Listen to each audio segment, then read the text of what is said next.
مرحبا بكم مشاهدينا وين ما كنتوا في حصتكم اللي تحبوها واللي عودناكم عليها بكل صراحة، وجبنا لكم اليوم موضوع ويخص الشباب واللي هو اسك شباب اليوم يفضل يتزوج بنت المدينة ولا بنت الريف. خلينا نشوفوا. مساء الخير. مساء الخير.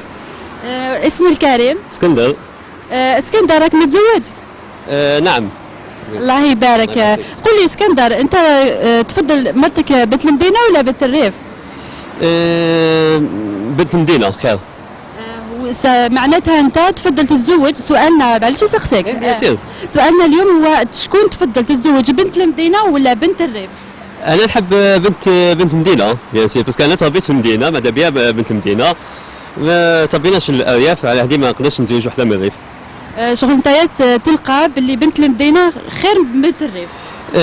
بون على كل حال شغل الصعيب، صعيبه وحده كي تجي من الريف تتحلب وكلش، ما قال لك ما تخافش من البابور اذا تقلب، تخاف من الكافي اذا تحلب. دونك ما نقدرش سمحي لي انا بوغ موا نتزوج بنت مدينه، بنت بلادي. ميرسي خويا. يسلمك، يعطيك الصحه. نروح نشوفوا مواطن واحد اخر. مساء الخير خويا. مساء النور.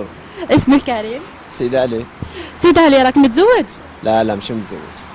سيد علي سؤالنا معليش نسقسيك. بيان سور سقسي انت. شكرا. سيد علي، تفضل تتزوج بنت المدينة ولا بنت الريف؟ بنت المدينة ولا بنت الريف؟ لا انا نفضل بنت الريف. وعلاش تفضل بنت الريف؟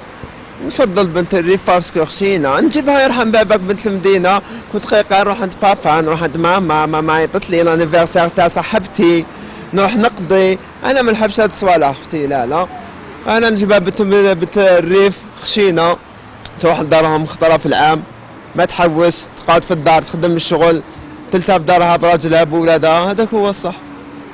صح سيد علي، وربي يجيب لك بنت الحلال اللي تحبها. تعيش. سلامة. مشاهدينا كما شفنا آراء المشاهدين تختلف من رأي الآخر. نتلاقاو في عدد جديد وفي سؤال واحد آخر. بسلامة.